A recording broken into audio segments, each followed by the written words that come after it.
Underfit and overfit are easy words and hard diagnostics. In a tiny Python demo, we will fit simple curves and make the bias-variance trade-off visible. You have models that look great on training data but fail on new inputs, or they miss obvious structure and never get close. After this video, you will clearly recognize underfit versus overfit, and you will know a concrete, repeatable way to test model capacity with a tiny Python baseline. That insight makes model choice less guesswork and more measurement.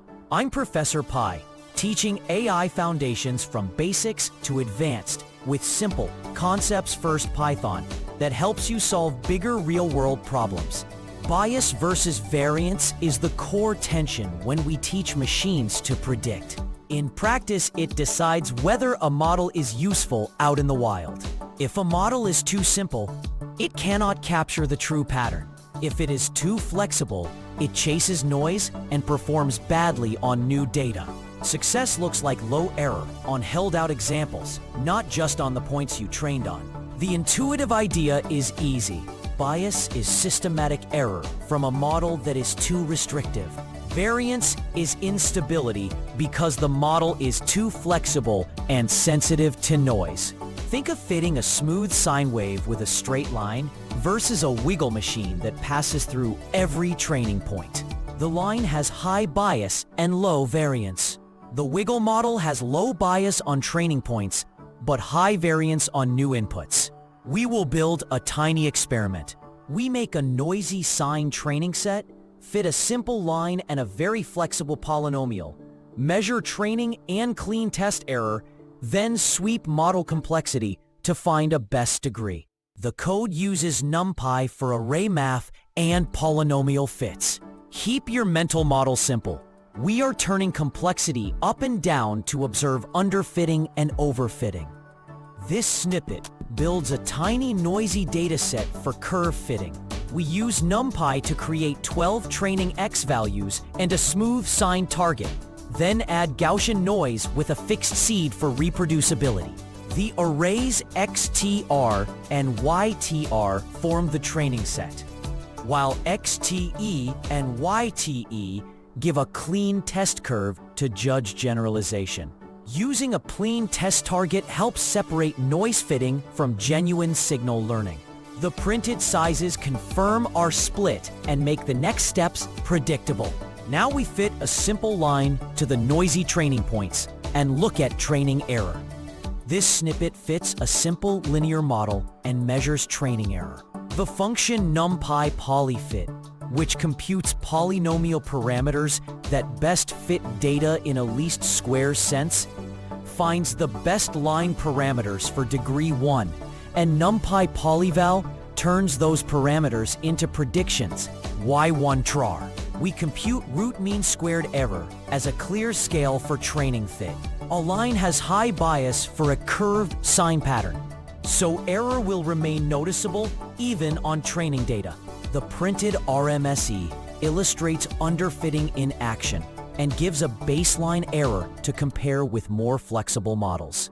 Next, we crank the model complexity up and let it chase the noisy points. This snippet overfits with a high-degree polynomial and compares training loss. Using NumPy polyfit with degree 10 greatly increases model flexibility, letting Y10TR closely track noisy points and potentially interpolate between them. We compute training root mean squared error again, and then pick a winner based on which RMSE is smaller on training data. Increasing degree reduces bias on training data, but raises variance, often making the high-degree model look better here. If the training winner is the degree 10 model, that is classic overfitting on the training set, and we should be suspicious about test performance. Now we evaluate both models on clean, unseen data to judge generalization.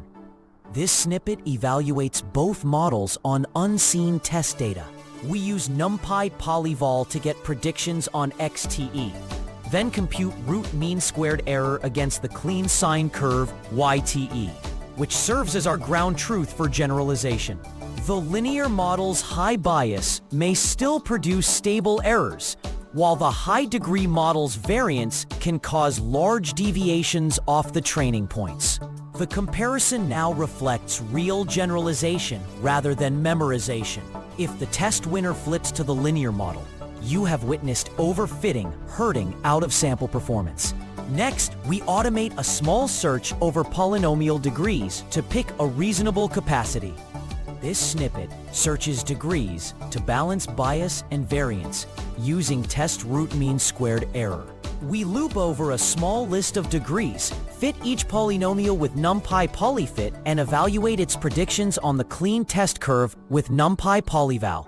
Errors go into errors, and NumPy argmin finds the degree with the smallest test RMSE. The list degs is the adjustable complexity knob.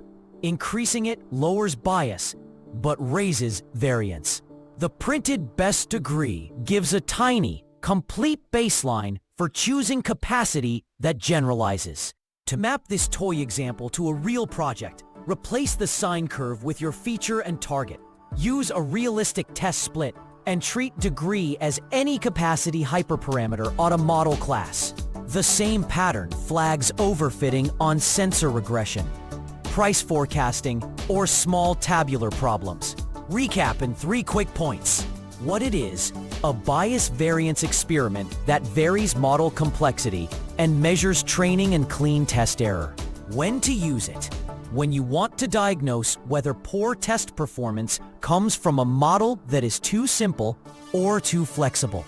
One caveat: toy datasets can hide real-world issues like non-stationary noise or covariate shift. Next step: add k-fold cross-validation across the degrees to pick capacity robustly instead of relying on a single train test split. If AI Foundations in Python help, subscribe and watch the AI Foundations videos.